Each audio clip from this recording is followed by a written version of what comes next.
Kellogg's Pep, the super delicious cereal, presents The Adventures of Superman. Faster than a speeding bullet. More powerful than a locomotive. Able to leap tall buildings at a single bound. Look, up in the sky. It's a bird. It's a plane. It's Superman. Yes, it's Superman. And today, Jimmy Olsen, too, is certain that Lois Lane's Siamese cat has talked. We'll learn more about it in a moment, but right now, let's hear what Dan McCullough has in store for us. Say, gang, you know how much fun it is to look through a photograph album. Well, you know, you've got a sort of photograph album in full view for everybody to see when you wear your collection of comic buttons pinned on your jacket or your dress or cap.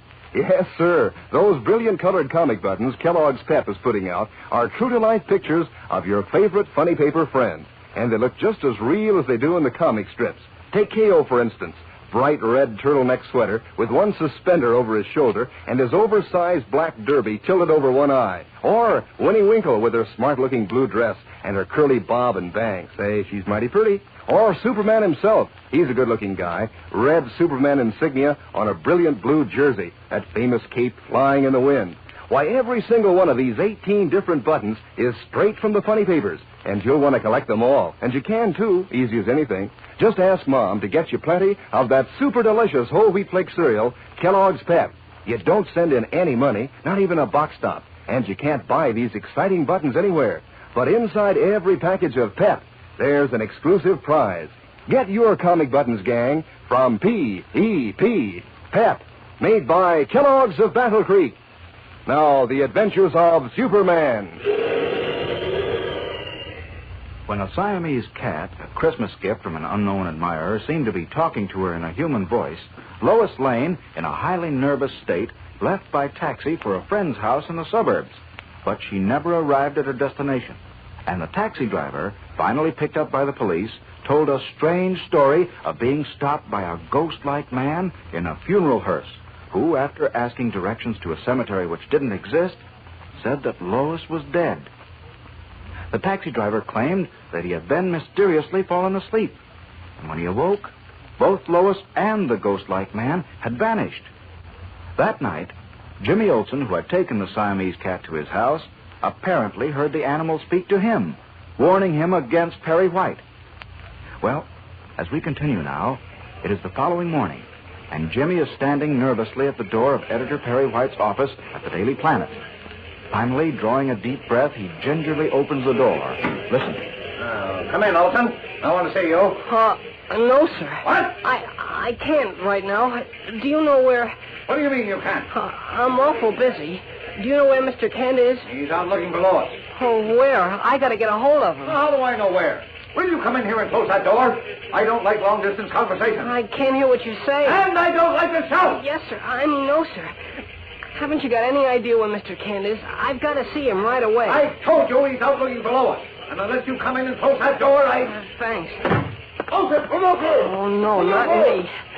Olsen, come over here. Olsen. Later, Mr. White. I'm awful busy I now. said come here. But I'm awful busy. I'm terribly busy. Will you come in here, or do I have to drag you in by the scruff of the neck like a cat? Oh, jeepers. He said a cat. Well, I'm waiting. Oh, guess he's got me.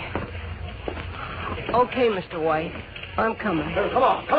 Move. Yes, sir. He's busy, something. Of all the insolent nonsense. Well, what are you standing there for? Go into my office. Yes, sir. But don't touch me. I ought to cut you limb from limb.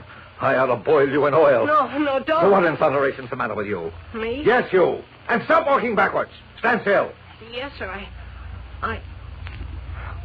Okay. You've got me. I what? You've got me. But you better not do anything to me. I left a note for Mr. Kent, telling him what the cat said, and if anything happens to me, he'll know you did it. I did what? Whatever you're figuring to do to me. I'm going to cut you up in little pieces and feed you to the squirrels. I'm going to chop you up and make a nutty fruitcake out of you. That's what I'm going to do. You better not. Oh, he says I better not. I will. I'll do it. No, my blood pressure, my heart, I can't stand it. I've got to pull myself together. Now, look, Olsen, Let's get this straight, man to man. Oh, I've got it straight. Wait a minute. Now, what's this about leaving a note for Kent? Well, I did. Just in case you did something to me, like the cat said. The cat? What about the cat? It warned me about you. The cat warned you about me? Yeah, last night. Just the way it warned Miss Lane. I see. Is this another cat? No, the same one. Miss Lane's Siamese. I took it. No, Miss Lane's Siamese. I see. Now tell me, did it call you on the telephone or write you a letter? It talked to me. It talked to you. Just the way we're talking now, eh? Face to face. Well, it was in my lap, and... Go on. Well, I've still got my reason. Well, it said you were out to get me. It warned me to be careful. Oh, Lord, give me strength. Give me strength. And you really believe the cat talked to you? I wouldn't have if I hadn't heard it myself. It was sitting in my lap in my own living room. And Mother had gone to bed, and nobody else was in the house. Then it talked to me. Yeah, it talked to you. Oh, my sweet sainted Aunt Tilly, that this should happen to me. First Lois, and now this pickle-dated, apple-grated, apple-pated young moron. No, I can't stand it. I can't stand it. I can't. You better take it easy, Mr. White. Don't you know that a cat can't talk? This one can. This one can. I tell you, no cat can talk. It was late at night, and you were worried about Lois. You were thinking about that crazy story the taxi driver told, the ghost man in the hearse. Your imagination got away with you, and you thought you heard the cat talk, too. No, it was in my imagination, and I don't care what you say. I heard it. You crazy young idiot! I said you were No, this is no way to handle it. I've got to be calm. Now, Olson, where is the cat? In Mr. Kent's office. In Kent's office, eh? I thought you said I brought it with me this morning. It's in its traveling case. I didn't want to leave it home in case it decided to talk to my mother and scare her. Oh, or maybe cook dinner and wash the kitchen floor, eh? Well, okay. Come on. Where? We're going to take the cat to Dr. Anstruthers. Who? Dr. Anstruthers. He's chief veterinarian at the Metropolis Zoo. Nobody knows more about animals than he does, and he's a friend of mine. He'll get this nonsense out of your head.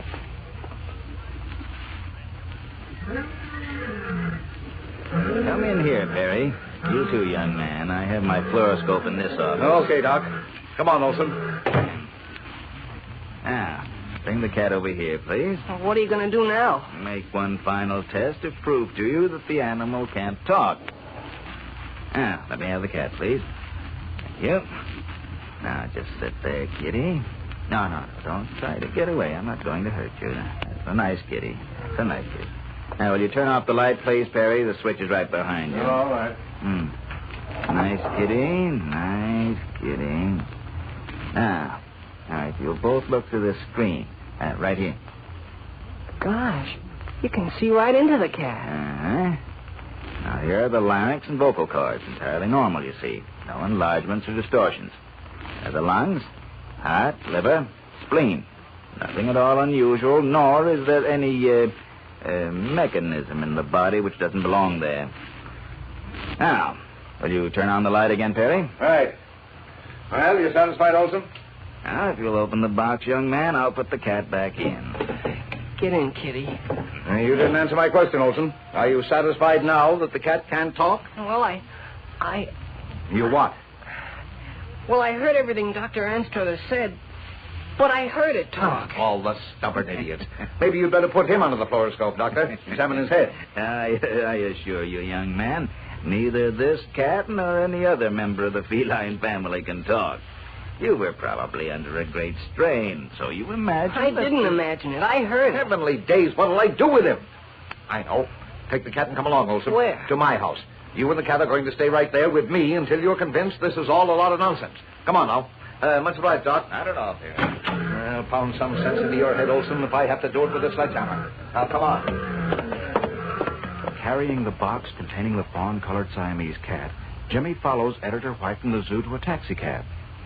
That night, in White's suburban house, the boy reporter is taking a shower preparatory to going to bed, while in the adjoining room, the gray-haired editor is stretched out on one of the twin beds reading a book. Suddenly, over the sound of the shower, Jimmy hears a yell. What? Oh, my God. That's Mr. White. Something happened. His heart pounding, Jimmy Olsen leaped from the shower as Perry White's anguished scream echoes through the house. What has happened? We'll return in a moment to find out. But first, here again is your announcer. You know, there's a girl in our neighborhood who's always been mighty fond of Orphan Annie. Follows her adventures regularly in the funny papers. So she was mighty thrilled when she found that Orphan Annie is one of the characters on those swell comic buttons Kellogg's Pep is putting out. So thrilled, in fact, that she started to specialize in collecting buttons with Orphan Annie on them, and her dog Sandy. And now she has 5 Orphan Annie buttons pinned on the back of her jacket, and 3 Sandys, too. Now, of course, most of the fellows and girls in the gang think that it's more fun to collect different buttons. You know, to keep swapping duplicates and collecting new buttons until eventually they get all 18 in the series. They want Smokey Stover and Haroldine and Superman and all the others. But however you do it, it's doggone exciting fun. And you're mighty proud to wear those comic buttons for everybody to see. But you know, the best part is, those comic buttons are so easy to get. You don't send in any money, not even a box stop, and you can't buy them anywhere. But inside every package of that super delicious whole wheat flake cereal, Kellogg's Pep, there's an exclusive prize. So ask Mom to get lots of P-E-P, Pep, made by Kellogg's of Battle Creek. Now, back to the adventures of Superman. As he was taking a shower in Perry White's house, Jimmy Olsen heard the gray-haired editor scream his name. Throwing a bathrobe around him, Jimmy rushed into the adjoining bedroom where he saw White sitting bolt upright in bed, his eyes popping, pointing a trembling finger at the fawn-colored Siamese cat crouched on the bed near his hand, its strange blue eyes regarding him curiously. What happened, Chief? Well, The what? the cat. Yeah, what about it? Well, It what? Flippin' lizards. You mean it talks? Yes, it... Help me. Help me. Listen. Help me, Mr. White. Help me. Creeps. It's Miss Lane's voice. Help me. Please, help me. Save me. Save me before it's too late. Please, Mr. White. Trembling, Please. their hair literally standing on end, Jimmy Olsen and Perry White hear Lois Lane's anguished voice pleading for help, apparently coming from the mouth of the Siamese cat. Is this magic or madness?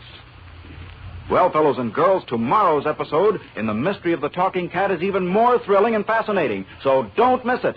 Tune in, same time, same station, for The Mystery of the Talking Cat in The Adventures of Superman.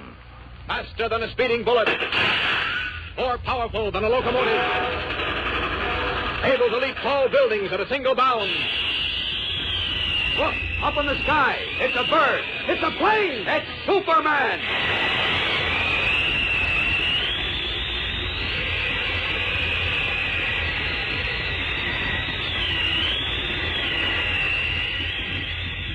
Fellows and girls, be sure to follow the adventures of Superman. Brought to you every day, Monday through Friday.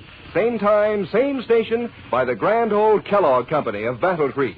And for other thrilling adventures of Superman, see your local newspaper. Superman is also a copyrighted feature appearing in Superman DC publications.